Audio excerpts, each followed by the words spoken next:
되고요. 이 세상을 살아가는 데 있어서 많은 단체들이 있습니다. 단체들도 있고 조직이 되어서 혼자 할 수 없는 일들을 여러 사람들이 함께 마음도 모으고 힘도 모아서 그런 일들을 이뤄가는 것을 우리가 볼 때가 있습니다. 그래서 혼자 하는 것보다 여러 사람이 함께 했을 때 일이 잘 풀리고 또는 그 가능하게 되는 일들이 있지 않습니까? 근데 이와 같은 일들이 잘 될 때 필요한 것이 있습니다. 사람만 많다고 이렇게 힘만 이렇게 모은다고 해서 일이 잘 되는 것은 결코 아닙니다. 함께 모인 사람들이 같이 잘 팀워크를 이뤄야만이 그 일이 잘 이루어진다라고 생각이 됩니다. 그래서 혼자 일하는 것보다는 같이 여러 사람과 함께 하는 일이 솔직히 어떻게 보면은 그렇게 쉽지 않습니다. 혼자 하는 것은 내가 결정하고 내 마음대로 내 뜻대로 하고 싶은 대로 시간과 또는 상황에 따라서 할 수 있으나 누군가 함께 한다면은 여러 가지 면에 있어서 우리에게 불편하기도 하지만 같이 마음을 맞춰서 팀워크 이루는 훈련들이 필요하기 때문에 그렇습니다. 우리가 최근에 LAFC의 손흥민이 와서 요즘에 많이 뜨고 있는 것을 여러분 볼 때가 있습니다. 이렇게 계속 좋은 소식들이 오는데 물론 이번에 브라질가 해가지고 너무 안타깝게도 5대0이라고 하는 참패를 했지만은 그럼에도 불구하고 미국에 와서 손흥민이 참 많은 역할을 하는 것 같습니다. 근데 과연 손흥민 혼자 왔기 때문에 LAFC가 이렇게 승승장구하면서 많은 사람들에게 기쁨을 주고 즐거움을 주는 팀이 있겠습니까? 그렇지만은 않은 것 같습니다. 물론 그가 열심히 잘하는 것은 맞으나 이 LAFC 팀이 사실 지금처럼 잘 나가는 팀은 결코 아니었습니다. 미국에서 10위권 밑에 있었던 팀이었습니다. 한 12위 정도 있던 팀이었는데 이 팀이 이제부터 요즘에 센세이션을 일으키면서 되는 것은 알게 모르게 그 안에 있는 선수들과의 서로 케미가 있죠. 팀워크들이 이뤄가는 모습들이 있기 때문에 그렇다는 것입니다. 물론 손흥민이라고 하는 선수도 있지만은 많은 이 감독들이나 또 축구를 이렇게 보는 사람들은 이런 얘기를 합니다. 그 중에 닉볼 메이라고 하는 이 감독이 있는데 하는 말이 어떤 조직을 승리로 이끄는 것은 한 25%는 실력이고 나머지 75%는 팀워크이다라고 하는 그런 말을 했습니다. 분명히 아무래도 LAFC 팀도 그렇지 않을까라는 생각이 듭니다. 우리가 인생을 살아가면서도 이와 같이 내가 누군가 함께 힘을 합해서 일을 해나가는 것, 우리들의 실력도 필요하고 능력도 필요하겠지만 팀워크를 이뤄서 해나갈 때 그것이 훨씬 더 많은 일, 위대한 일을 이루면서 해나간다고 믿습니다. 이래야만이 정말로 하나님께서 원하는 대로 우리들의 삶을 통해 함께 더불어서 바른 일들을 이루며 영광 돌릴 수 있다고 저는 믿습니다. 오늘 함께 봉독한 말씀을 통해서 어떻게 하면 좀 더 우리들의 삶 속에서 나 혼자가 아닌 믿음의 공동체 안에 또는 주변에 같이 하나님의 사람들과 팀워크라고 하는 것을 이루면서 하나님 앞에 바르게 쓰임받을 수 있을까를 함께 생각해 보기 원합니다. 오늘 이제 16장에 들어왔습니다. 로마서의 긴 여정 끝에 마지막 장입니다. 그래서 이 마지막 장을 한 주로 끝낼 수도 있고 두 주로 끝낼 수도 있고 고민을 많이 했는데요. 말씀드릴 게 참 많더라고요. 그래서 이게 오늘서부터 해서 한 넉 주 동안에 좀 이거 나눠가지고 이 귀한 말씀들에 있는 진리들을 찾아서 함께 은혜를 나누기 원합니다. 그래서 오늘 읽은 본 말씀 속에는 이 사도 바울이 사실 16장 전체에 보면은 수많은 사람들의 이름이 열거되어 있습니다. 바울이 다른 서신서에는 말편의 이름을 쓰면서도 이렇게 인사를 많이 했지만은 이 로마서처럼 이와 같이 많은 사람을 언급한 것은 여기 이 로마서밖에 없다는 것입니다. 그동안에 많은 사람들에게 아마 바울이 이 감사를 전하지 못했든지 인사도 하고 감사를 전하는 이런 마음들이 있었던 것 같습니다. 그래서 마치 이 16장이 로마서를 다 우리가 영화를 본 다음에 영화 맨 마지막에 이렇게 크레딧이 이름이 쭉 올라온 것처럼 마치 그러한 것처럼 영상이 되듯이 수많은 사람들의 이름이 쭉 나열되고 있다는 것입니다. 한 6명 정도의 사람이 열거가 되는데요. 여기서 이제 우리 한 가지 좀 이렇게 짚고 넘어갈 것은 이 많은 사람들을 바울이 이렇게 인사를 나누는데 이 대상이 지금 로마에 있는 사람들이거든요.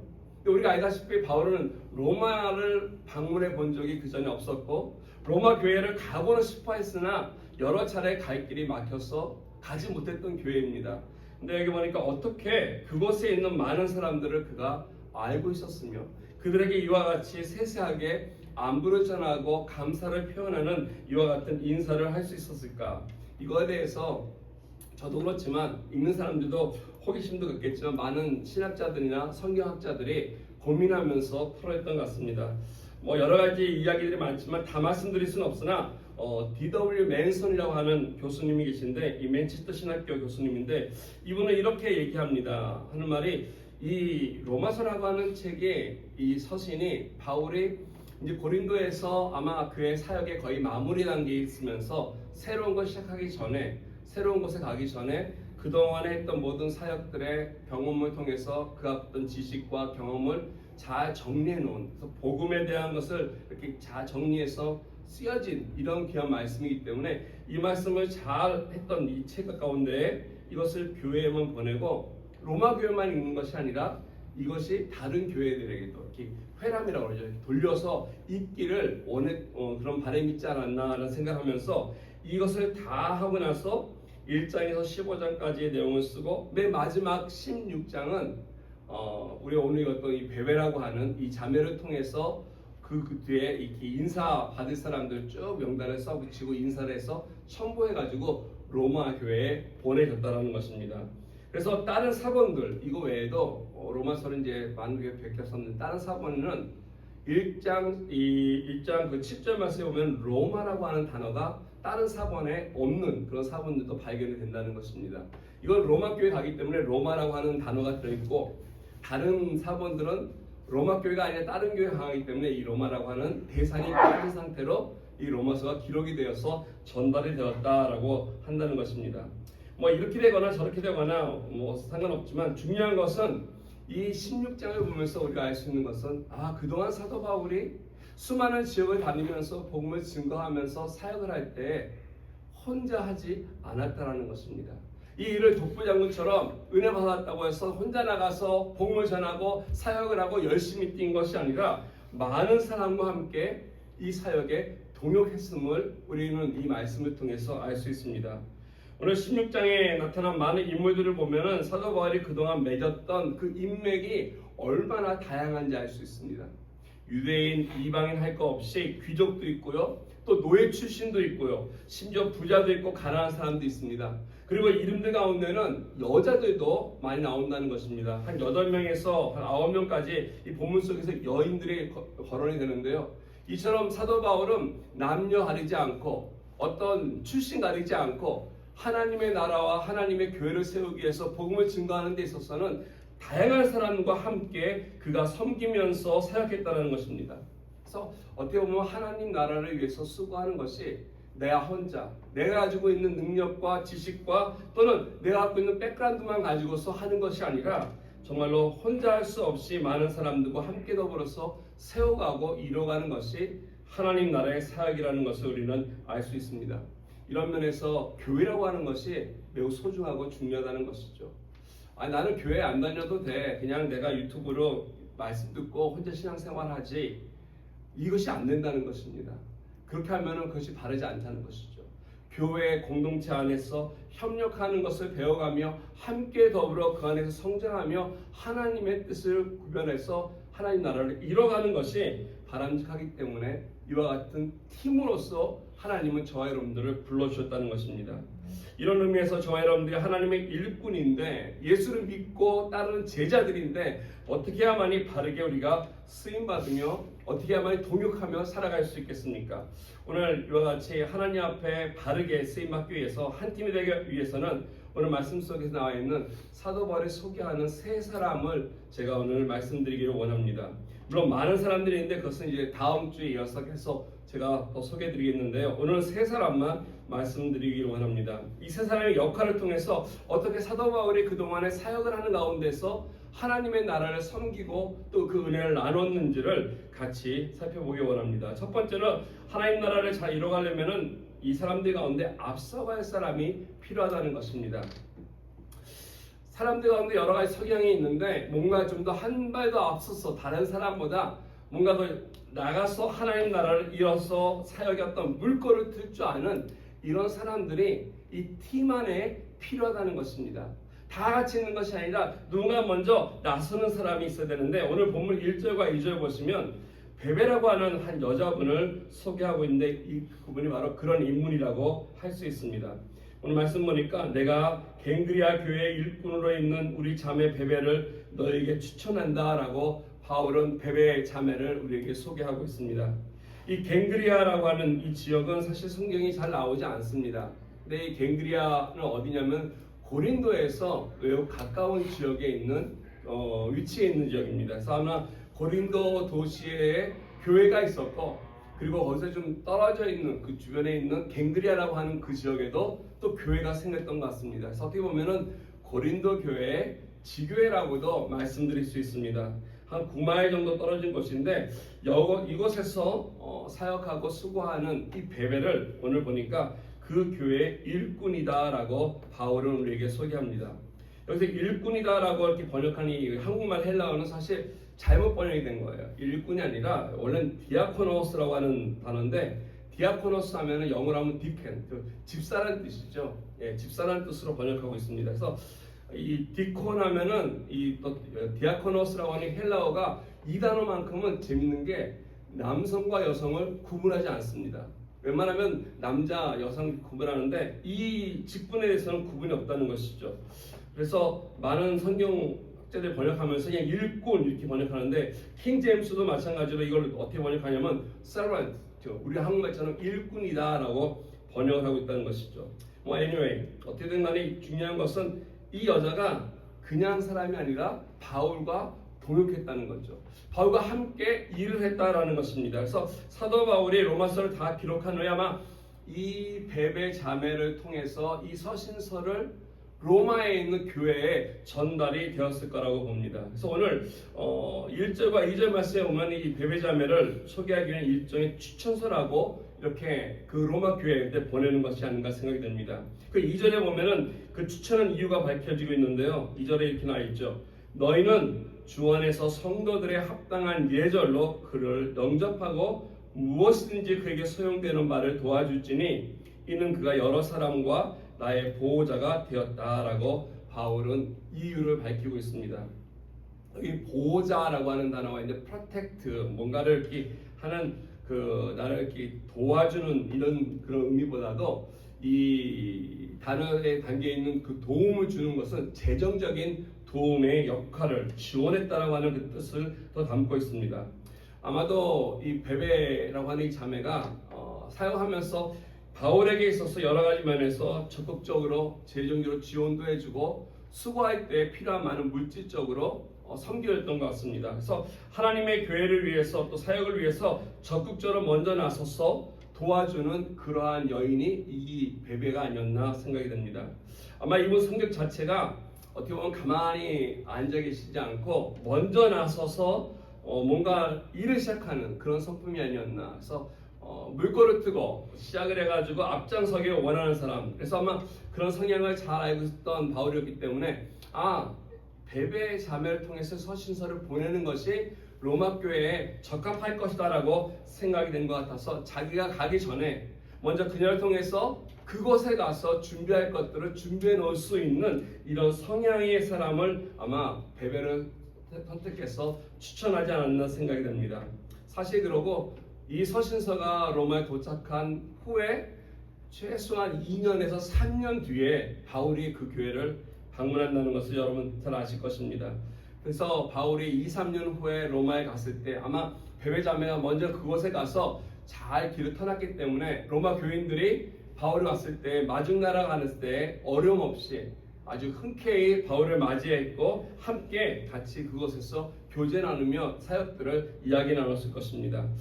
이처럼 다른 사람보다 먼저 앞서 나가는 사람, 적극적으로 하나님의 일에 동참하는 사람, 이런 사람들이 오늘 본문에 소개해 있는 이것이 바로 하나님 나라에 필요한 사람이라는 것입니다. 뭔가 뒤에서 뒷짐지고 있는 것이 아니고 뭔가 기다리는 것이 아니라 뭔가 사역에 물꼬를 틀 줄 아는 사람, 그 필요를 보고 먼저 한 발짝 나서서 하는 사람, 사랑이 필요한 것에 먼저 사랑할 줄 알고 기도가 필요한 것을 먼저 캐치하고 기도를 시작하는 사람. 그래서 함께 비전을 나누고 함께 그 공동체가 하나님의 일을 하는 데 있어서 앞길을 제시해 주면서 같이 갈 수 있는 이런 사람이 있어야 한다는 것입니다. 이러할 때 그 공동체가 나가야 할 방향과 또 하나님께서 그 사람을 통해서 그 팀이 그 공동체가 하나님의 귀한 사역들을 이루어가는 데 있어서 귀하게 역사하고 하나님의 뜻을 이루어가는 데 바람직한 사람이라는 것이죠. 그래서 사랑도 먼저 하고 섬기는 것도 먼저 하고 그래서 화해도 먼저 할 뿐 아니라 성격뿐 아니라 기도뿐 아니라 모든 면에서 두루두루 보면서 필요한 것을 내가 먼저 섬길 수 있고 나가는 것. 그래서 이와 같이 하나님의 귀한 사역을 시작하는 것. 이게 공동체에게도 큰 힘이 되지만 하나님의 나라에도 좋은 결과를 가져온다는 것입니다. 우리가 예전에 여호수아서를 같이 쭉 나누지 않았습니까?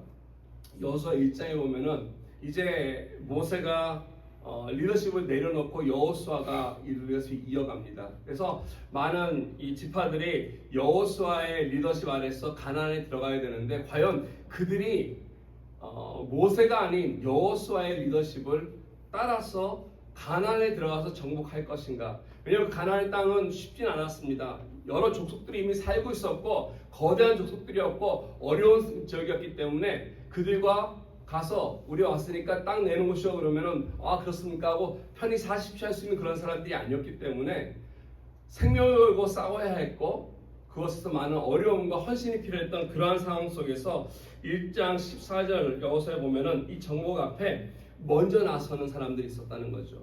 루벤 지파와 또 므낫세 지파와 그리고 갓 지파 이 세 지파 반이 먼저 나서서 이렇게 얘기합니다. 우리들이 먼저 요단강을 건너서 그들에게 나와서 먼저 땅을 차지할 수 있도록 전투를 벌이겠다라고 앞장서는 모습을 봅니다.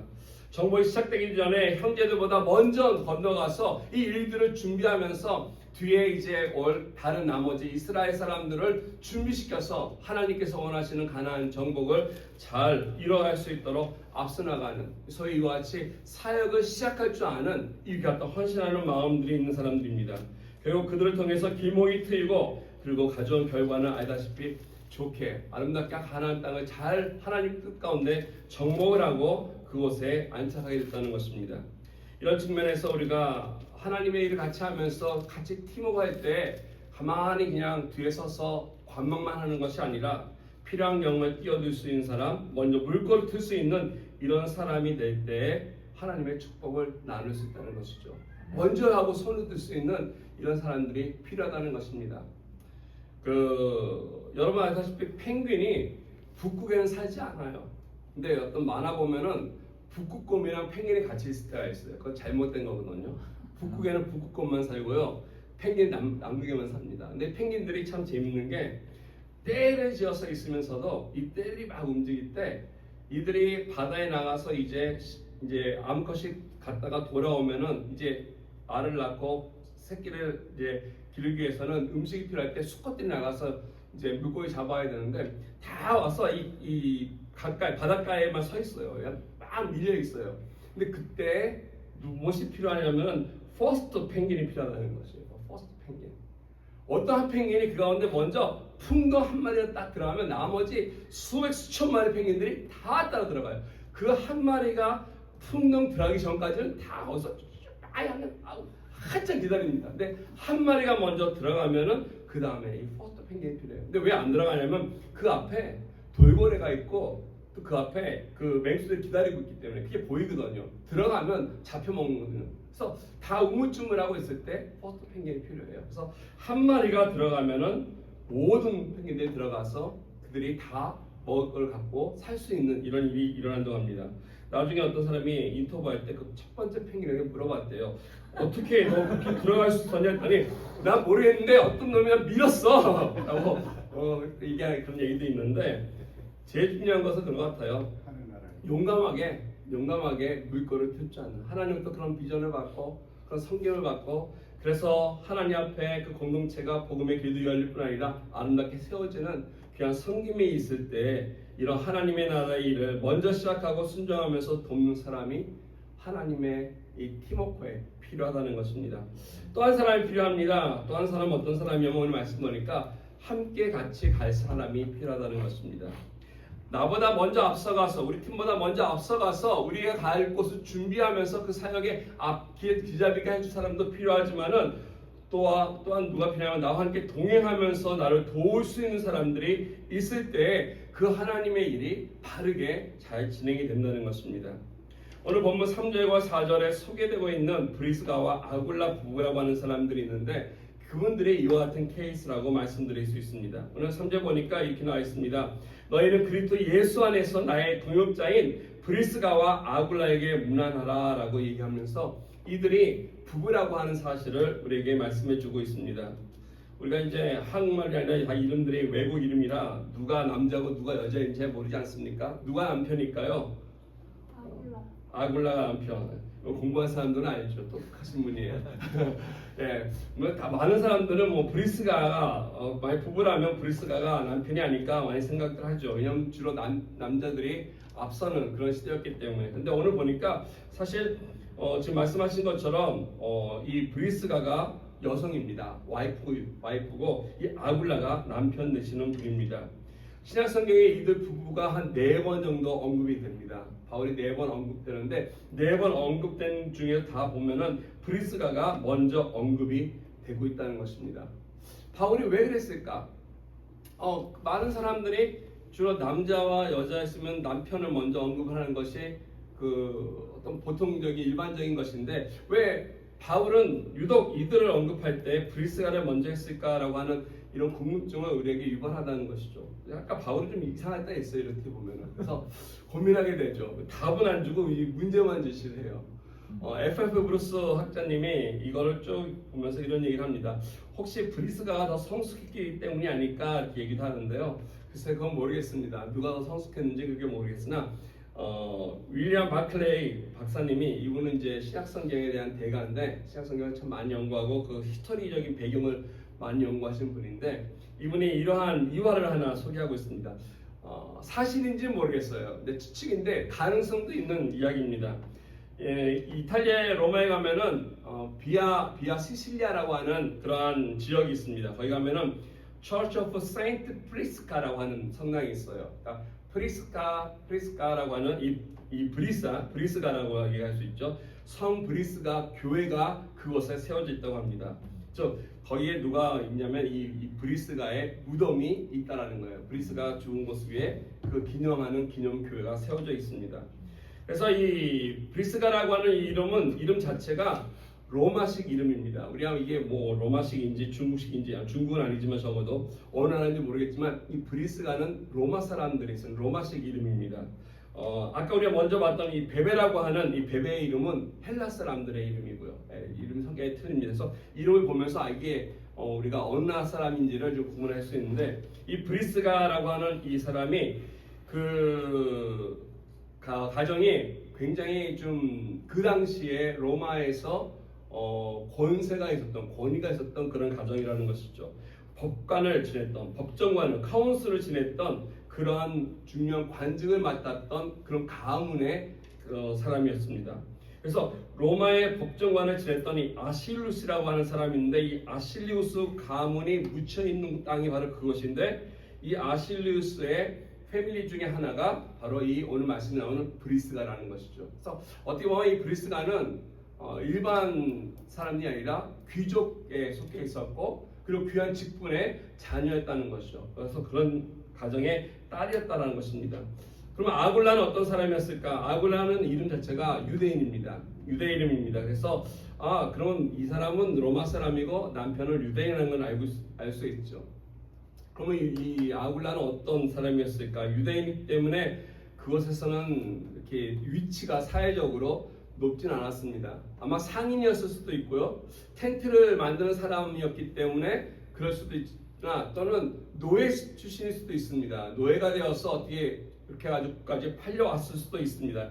여러 가지 상황에 왔을 때는 브리스가 어울릴 수 없는 그러한 사회적인 출신의 남자였다는 것이죠. 근데 어떻게 됐는지 모르겠지만은 어떤 과정인지 모르지만 두 사람이 만나게 되었고 두 사람 속에서 서로 사랑이 싹트게 되었고 그리고 두 사람이 결혼하게 되었고 결국 서로 마음의 음통에서 이 귀족의 딸이었던 브리스가가 아굴라 남편이었던 유대인이지만 예수를 먼저 믿었던 이 아굴라를 따라서 예수를 영접하게 되었고 그래서 남편 못지않게 뜨거운 마음과 열정을 가지고 주님을 섬겼던 사람이 이 브리스가가 아닌가 생각이 됩니다.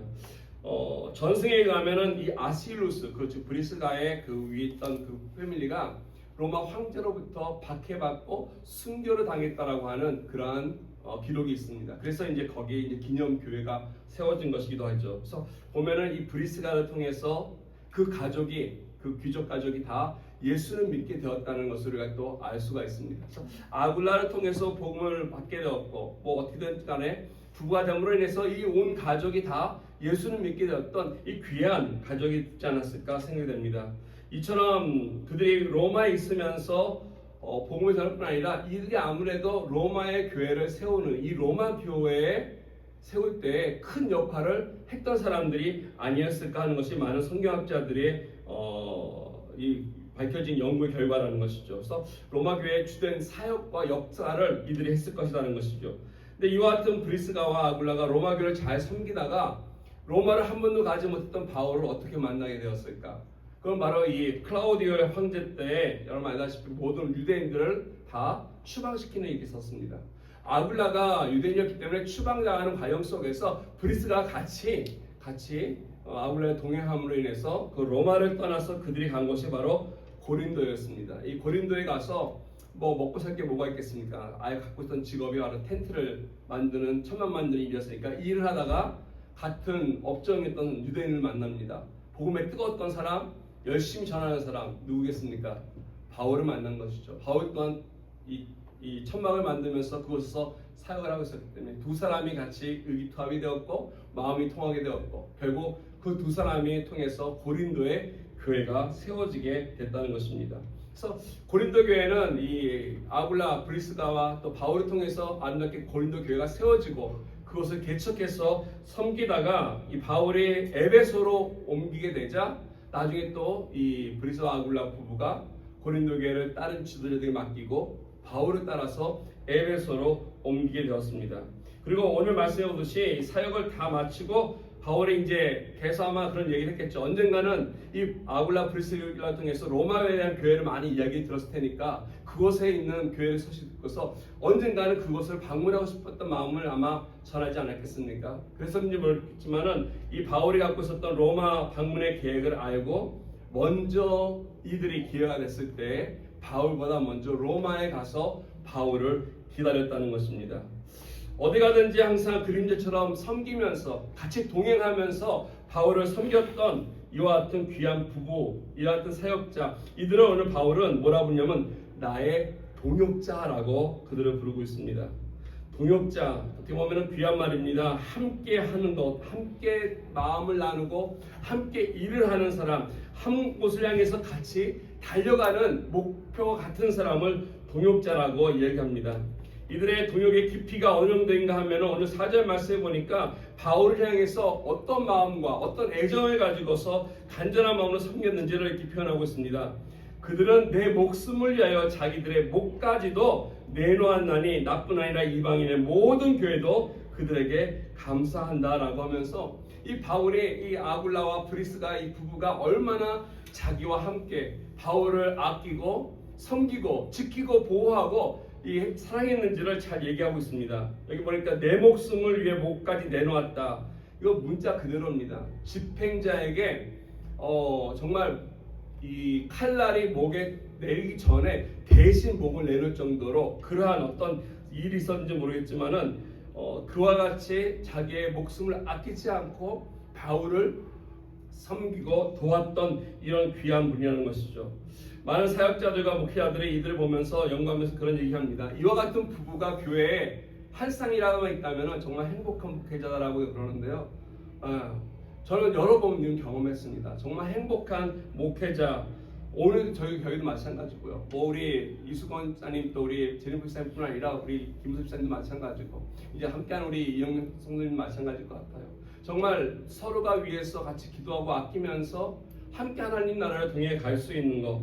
혼자 하는 것이 아니라 같이 길을 가면서 어려울 때 격려해주고 이끌어주며 함께 하나님 나라를 꿈꾸며 갈 수 있다는 것이 동역하는 것인데 이것이 얼마나 행복하고 아름다운 것이 아닌가 생각이 듭니다. 이와 같이 우리 신앙의 생활을 할 때 우리 주변에 이런 영적 동역자들이 필요합니다. 같이 가야 된다는 것이죠. 근데 주목할 것이 있다면 그냥 좋기 때문에 가는 것이 아니라 우리 가운데 필요한 것이 있어요. 오늘 말씀이 뭐라냐면 너희는 그리스도 예수 안에서 3절 보니까 그리스도 예수 안에서라고 하는 거예요. 그냥 동역하는 것이 아니라 그리스도 예수 안에서 in Christ Jesus 예수 안에서 나의 동역자다. 예수 그리스도의 피로 서로가 하나 되어서 한 마음과 한 뜻과 한 목표를 향해서 동조해 가는 걸 가지고 나간다는 것입니다. 영성이 같다는 것이죠. 그래서 이것을 위해서 한 목표를 통해서 동역한다는 것입니다. 마음이 통해야 되면서 같이 가야 한다는 것입니다. 그래서 함께 끝까지 신실함을 가지고서 나갈 수 있는 것. 이 세상에도 동역하는 사람들 많습니다. 함께 하는 거 많아요.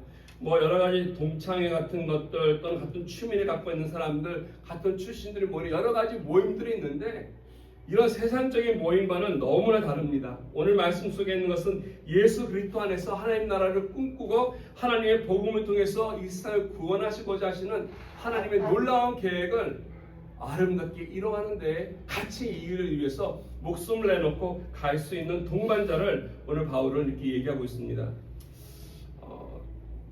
예전에 읽었던 책인데 존 맥스웰이 쓴 책 중에 Winning with the People이라는 책이 있어요.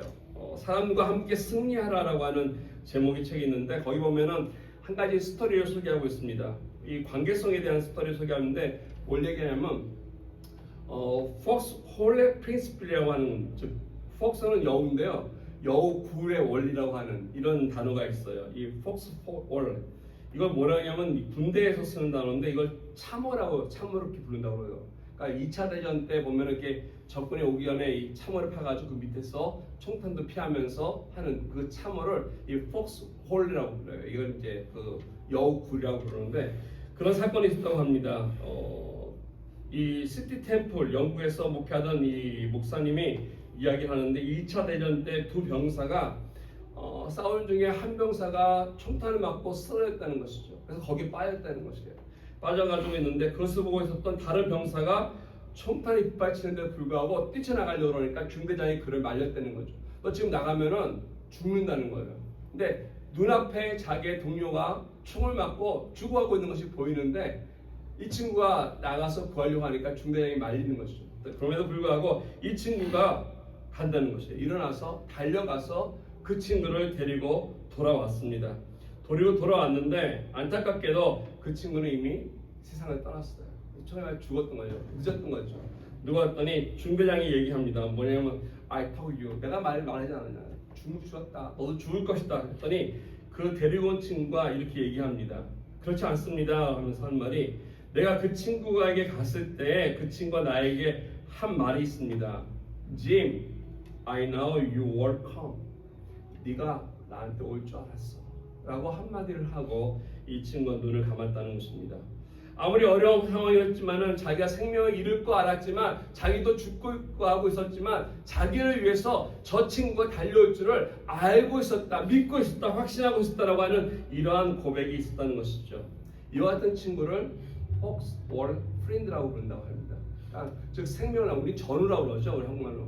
같은 전투에서 나왔던 이런 친구가 있다면, 이런 동료가 있다면 어떠한 불이익이 있든지 어떤 어려움이 있든지 내 생활 속에서 나를 위해서 대변해 줄 뿐 아니라 뛰어들 수 있는 끝까지 함께 달려갈 수 있는 이런 사람이 있다면 정말로 행복한 사람이라고 얘기할 수 있을 것입니다. maybe 우리 가운데 이렇게까지는 없을지 모르나 저와 여러분들을 위해서 이 세상은 없을 수 있으나 우리들의 사람이기 때문에 연약하기 때문에 말은 할 수 있으나 정말 어려운 상황이 있을 때 우리도 쭈삣거리고 어려운 그런 상황이 처할 수 있으나 그럼에도 불구하고 죽음의 현장까지 끝까지 마다하지 않고 오실 수 있는 분이 우리를 위해 있다는 것입니다. 그분이 바로 우리의 구원자 되시는 예수 그리스도이십니다. 그 예수 그리스도가 우리들의 영원한 Fox Hole Friend, 우리를 위해서 뭐든지 어디든지 아낌없이 내놓지 않고 끝까지 달려와서 우리의 동반자 되어주신 예수 그리스도께서 우리 안에 있기 때문에 그 사역을 통해서 하나님이 원하시는 귀한 일을 이루어 가신다는 것입니다. 이처럼 우리 위해서 먼저 앞서가는 사람도 있지만 우리가 함께 가는 이런 사람들이 있을 때 그 안에 예수 그리스도께서 이 일을 할 때 그 일이 바르게 하나님 앞에 잘 이루어져 가며 그리고 하나님께 영광 돌리는 일이 될 것입니다. 이처럼 앞서가는 사람도 필요하고 나와 함께 하면서 으쌰하면서 이 일을 나누는 사람도 필요하지만 마지막으로 세 번째 필요한 사람이 있습니다. 그것은 바로 이 사역에 꽃을 피울 사람이라는 것입니다. 이 사역을 잘 마무리할 사람 또한 필요합니다. 남아서 그 사역을 뒷정리를 잘하면서 그 사역이 하나님께 영광이 될 수 있도록 마지막 리본을 달 수 있는 이러한 사역. 오늘 본문 5절에 소개된 사람이 있는데 에베네더라고 하는 이런 인물이 바로 그런 인물입니다. 5절 말씀 보니까 이렇게 기록합니다. 또 저희 집에 있는 교회에도 문안하라 하면서 내 사랑하는 에베네더에게 문안하라. 그는 아시아에서 그리스도께 처음 맺은 열매다라고 이 에베네더를 바울은 소개하고 있습니다. 이 에베네더가 누구인지 정확하게 성경 전체에 나와 있지는 않습니다. 이름이 여기만 나와 있기 때문에. 근데 한 가지 힌트가 있는 것은 여기 보니까 아시아의 첫 열매라라고 하면서 우리에게 소개하고 있다는 것입니다. 여기서 아시아라고 하는 표현은 다른 것이 아니라 에베소를 이야기하고 있습니다. 에베소에 아마 어쩌면 에베소 지역에서 첫 번째로 예수를 영접한 사람이 아니었을까라고 우리가 추측해 볼 수 있다는 사실입니다. 아마도 이 에베네더는 우리 사도행전 19장 내용을 보면은 바울이 에베소 지역을 방문했을 때 그곳에서 복음을 듣고 그리고 바울을 통해서 이 복음을 통하여서 그 복음을 받아들이고 그곳에서 예수를 영접했던 사람 가운데 한 인물이 바로 에베네더입니다. 그래서 사도행전 19장 1절에서 7절 말씀에 보면은 그곳에 있었던 일이 있는데 우리가 지난주에 잠깐 우리 성찬식하면서 이야기 잠깐 나누지 않았습니까? 한 12명의 제자들을 만납니다. 그들이 나름대로 이렇게 있는데 그들에게 물어봤습니다. 바울이 물어봤을 때 너희들이 믿을 때 성령을 받았느냐 그랬더니 우리는 성령이 있음을 알지도 못했습니다. 그래서 성령에 대해 전혀 모르고 있던 그들에게 한 번도 바울이 묻지 않습니까? 그렇다면 너희들은 어떤 세례를 받았느냐 물었을 때 그들이 세례 요한의 세례를 받았다고 이야기합니다. 다른 말로 하면 우리는 아직 복음을 듣지 못했다는 것이죠. 구약의 말씀을 듣고 하나님을 믿고 알고는 있었으나 바로 아직 온전한 복음의 예수 그리스도의 그 사역에 대해서 십자가의 죽으심에 대해서 부활하심에 대해서 우리는 잘 듣지 못했다는 것입니다. 그래서 바울이 그들에게 복음을 전하고 그들에게 안수하면서 그때 있었던 일이 뭐냐면 바로 성령이 임하고 그들이 방언하기 시작하였고 그리고 그들이 예수 그리스도 앞에 임했다라는 말씀이 그곳에 정의됐다는 것이죠. 아마 이 12명들 가운데 한 명이 에베네더가 아니었을까. 에베소에 가서 전했을 때 이와 같이 바울을 통해서 한수받고 바울을 통해서 성령을 체험하고 바울을 통해서 하나님의 말씀을 두란노에서 잘 훈련받아서 그리스도의 제자가 된 사람 중 한 사람, 이 사람이 사도행전에 나와 있지 않지만 오늘 본문을 통해서 바울이 그 중에 한 사람이 에베네더라고 하는 사실을 밝히고 있는 것을 우리가 알 수 있습니다. 이와 같은 놀라운 일이 있은 후에 2년 반 동안 지금 말씀드린 것처럼 성령 체험으로 끝난 것이 아니라 그것은 나중이고 하나님 말씀을 가르쳤다는 것입니다. 하나님 말씀으로 그들을 훈련했습니다. 그래서 이 체험만 끝난 것이 아니라 잘못 다른 것으로 흘러갈 수 있는 이것을 바울은 말씀으로 잘 묶어서 그들이 예수 그리스도의 제자가 될 수 있도록 했다는 것입니다. 그래서 사도행전 19장 20절 말씀에 보면은 하나님 말씀이 흥행했다라고 성경은 기록해주고 있습니다. 이 말씀이 바로 다른 것이 아니라 이 복음이라는 것이죠. 다른 복음을 통해서 적은 사람들이지만은 예수 그리스도의 복음이 그들 마음속에 뿌려지게 되었고 그 열매를 통해서 에베소에 교회가 세워지고 그 에베소를 통해서 지역 속에서 하나님의 말씀을 전하는 데 열심을 품고 사역했던 사람 중 한 사람이 바로 오늘 에베네더라는 것입니다. 바울이 그곳에 오래 머물지 않았지만 그들에게 가르치고 말씀을 증거해주고 전해주고 에베소에서 떠났지만 그 훗날 그곳에 교회를 세우고 그 일을 잘 마무리한 사람, 이것이 바로 에베네더라는 것입니다. 하나님께서 사람들을 통해서 각 지역에서 팀을 만들어서 귀한 일들을 할 때 이와 같이 우리의 힘으로 혼자 하는 것이 아니라 앞서갈 사람이 있고 또 앞서갈 뿐 아니라 함께하는 사람이 있고 또 그 자리를 우리가 떠났을 때 마무리를 잘하면서 그 사역이 완성될 수 있도록 열매 맺을 수 있도록 하는 위와 같은 귀한 사역도 있다는 것입니다. 선교라고 하는 것이 그렇지 않나 생각이 됩니다. 우리가 늘 선교학에서 공부할 때 윌리엄 캐리를 많이 공부합니다. 선교의 아버지라고 불리는 사람인데요. 영국에서 인도로 선교를 떠났던 그가 많은 어려움을 했습니다. 어려움을 당했는데 영국에 출발하기 전에 이 침례교단 선교회에서 같이 모였을 때 그의 친구에게 이런 얘기를 합니다. 인도를 떠날 때 하는 표현이 그래요. 우리는 저 아래 궁덩이로 내려간다라고 표현합니다. 그게 선교제로 이렇게 표현하는 거예요. 영국식으로. 우리는 가장 낮은 곳으로 내려간다는 것입니다. 그래서 하는 말이 우리가 가장 낮은 곳으로 내려가는데 여러분에게 부탁할 것이 있습니다. 내려가는 우리들이 붙잡고 있는 이 밧줄을 결단코 놓지 말아 주십시오. 그렇죠. 기도의 훈련, 후원, 또 지정적으로 그 인도에 가서 사역하는 많은 것들, 필요한 것들을 여러 가지 돕고 협력할 수 있는 이 영국 선교회에서 이 밧줄처럼 놓지 않고 지원해 줄 때 이 귀한 사역이 이루어진다는 것입니다. 누군가 그 밧줄을 놓지 않는다면 아래까지 깊숙이 가서 사역하는 그 선교사였던 윌리엄 캐리가 귀한 사역을 잘 이뤄갈 수 있다라고 하는 귀한 이야기입니다. 저 여러분들 삶 속에 누군가는 우리들의 삶의 밧줄을 꼭 붙들어 주는 사람이 있어야 할 것입니다. 우리가 아래로 떨어지지 아니하도록, 우리를 버리지 아니하도록, 내버리지 아니하고 끝까지 어떤 위기 속에서도 그 어려운 가운데서도 함께 할 수 있는 이와 같은 동역자들이 있어야 한다는 것이죠. 이런 사람들이 혹시 여러분 주변에는 있으신지요? 끝까지 함께 사랑하고 보호해주고 지켜주면서 인생의 동반자가 될 사람들. 아니 반대로 여러분들이 그런 사람들이 혹시 되고 싶지 않으신지요? 여러분 주변에는 분명히 여러분들의 손길을 필요하는 사람들이 있을 것입니다.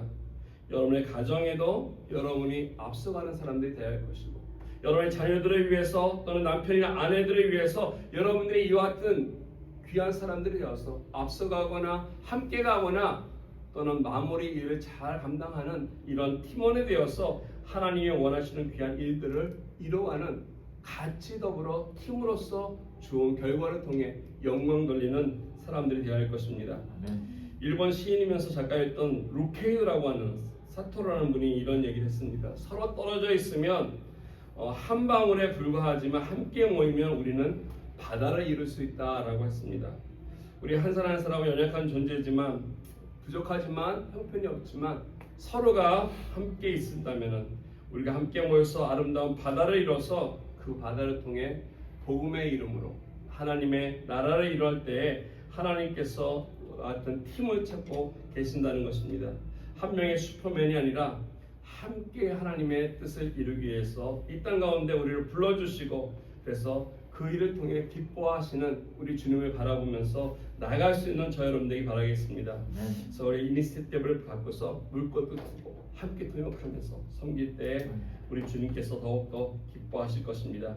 우리 같이 기도하기 원합니다. 그래서 내가 인생길을 살면서 나 혼자 끙끙거리면서 어려운 고민하면서 힘들어하는 것이 아니라, 내가 힘들 때 우리 주변에 함께하는 팀이 있다는 것을 믿고 신뢰하고 같이 나를 이끌어주기도 하고, 또 내가 밀어주기도 하고, 또 내가 같이 마무리도 할 수 있고, 또 내가 먼저 나서서 하나님 안에서 귀한 일을 할 수 있는 자가 될 수 있도록 우리가 이 시간 하나님께 기도하기 원합니다. 그래서 내가 누군가를 위해서 귀한 동역자가 되고, 또 나를 위해서 하나님께서 보내주신 귀한 동역자를 함께 섬기면서 함께 하나님의 뜻을 이룰 수 있는 그 가운데 우리 주님께서 우리의 영원한 동역자가 되어주셔서 주님이 우리의 모든 필요를 채워주시고 함께 영광 받을 수 있도록 우리 주님 꼭 붙잡을 수 있는 그런 기도, 그걸 마음속에 모시고 도움을 청하는 기도 우리 함께 같이 드리면서 같이 기도드리겠습니다. 기도합니다. 안에 많으신 하나님 감사합니다. 우리 이 시간 주님 앞에 기도할 때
감사를 드립니다.